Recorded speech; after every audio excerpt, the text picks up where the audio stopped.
Today's patient is Sicilian Najdorf. Dr. ChessRob is here. Welcome to the chess clinic. Let's try to understand what's going on. E4, C5, knight F3, D6, D4 takes. As you remember from the last video about the introduction, there were too many lines. This time, black will play D6. The main idea is to open up the knight, the bishop, the queen. D4 takes. We just open up the center, want to play sharp, develop really fast. Knight goes to F6 to attack our pawn on E4, and then knight to C3. We're defending the pawn. And then A6, very important move in the Najdorf. Usually, you will not see lots of pawn moves in lots of openings. Sicilian is quite unique. Pawn A6 to stop the move bishop B5 check or knight B5. The idea is to push the pawn to B5, bring the bishop out. In some positions, pawn E6 or pawn E5 from black side. Let's try to understand how to treat this diagnosis. Remember one thing, if black plays immediate e5, be very happy. You have the b5 square and you can check with the bishop. And after bishop d7 or knight d7, doesn't matter, takes, knight f5. Now you can take the light squares. The knight will jump to d5 eventually. The bishop can come here and take out the attacker. The pawn on d6 is very backward, weak. Black's bishop on f8 is awful. So after knight d7, we're going to play knight f5 again. Just in case, this is not about the Sicilian, but if you want to understand different pawn movements and strategical things, always check the imbalances. I have a special video there about the imbalances when the knight is going to be strong. For example, the knight on f5 is going to be very strong here. The other knight can have a phenomenal square on d5 if we can get rid of the knight on f6. Imbalances video, you can check it. So after a6, bishop goes to e3. There are some other ways as well, but I wanted to introduce you the move bishop e3. Bishop g5 is possible. The freak attack with rook g1 is interesting as well, but at least you will have the first guide to understand what to do. So pawn f3 is also cool. E5 and then knight b3. This is also interesting, but bishop e3. Okay, what black can do in this position? If he goes with the move pawn to g6, this will be the dragon. We will talk about it later. Usually they push the pawn to e6 or the pawn to e5. Some players will go for knight c6, but this will be very similar to Rouse or Richter attack, which black can do immediately, bringing the knights out without the move a6. We will talk about it later. The move knight g4 is played very rare on non-professional, on grandmaster level. So bishop g5, h6, bishop h4, g5, bishop g3. White's position is absolutely fine, but I wouldn't mind the knight g4 move yet. Most of the players go for e6 or e5. Let's start with e6.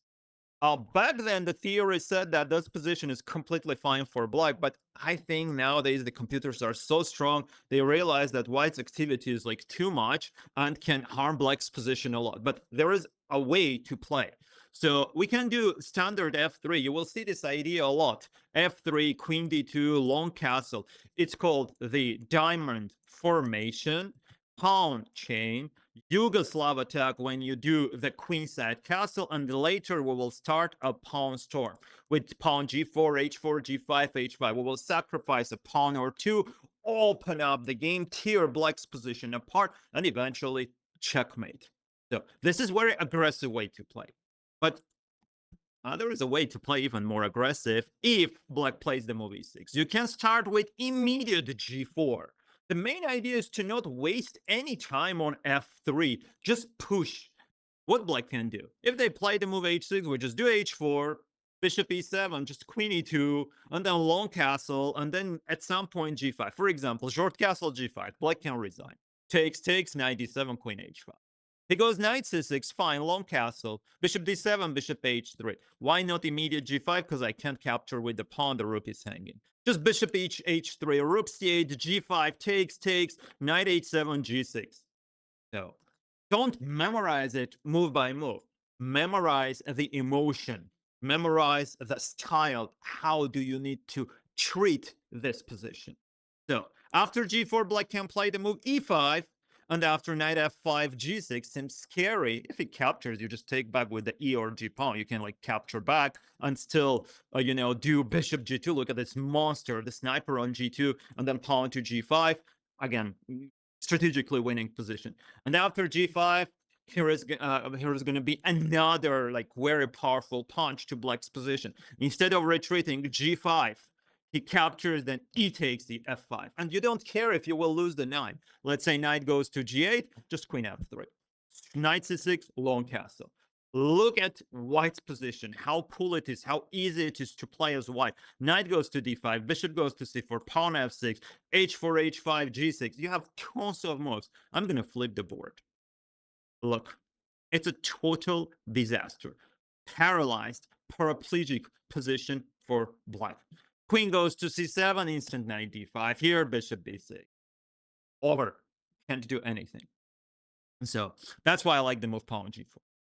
This is why the main line nowadays is e5 to stop all of this, so the bishop will control the g4 square. Unfortunately, after knight f5, black has a very powerful move d5.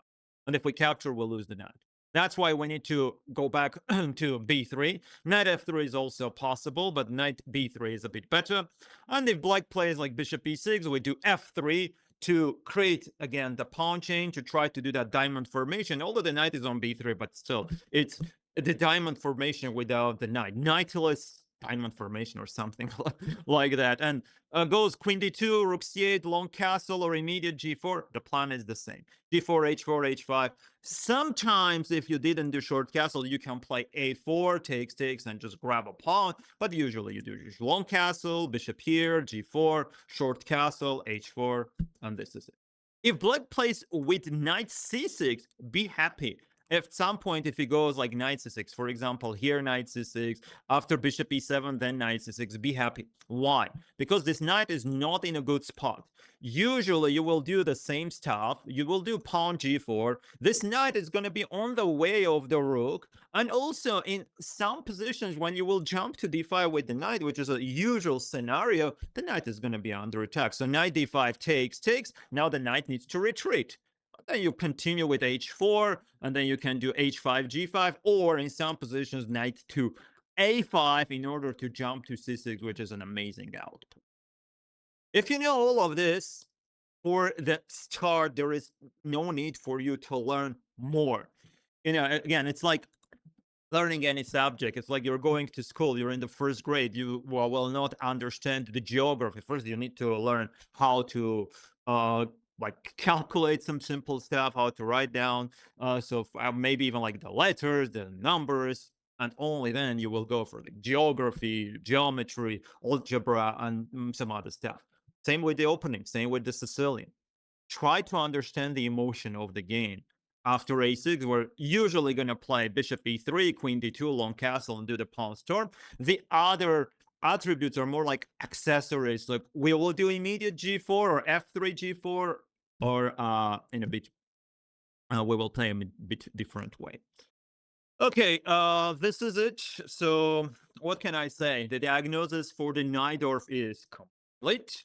So until the next time, stay very, very healthy. Play a lot of chess. So what can I say? Send me your games in the Sicilian Najdorf. If you have any, you can see the link in the description. So please like, subscribe, and leave your comments. Have a great day. I'll see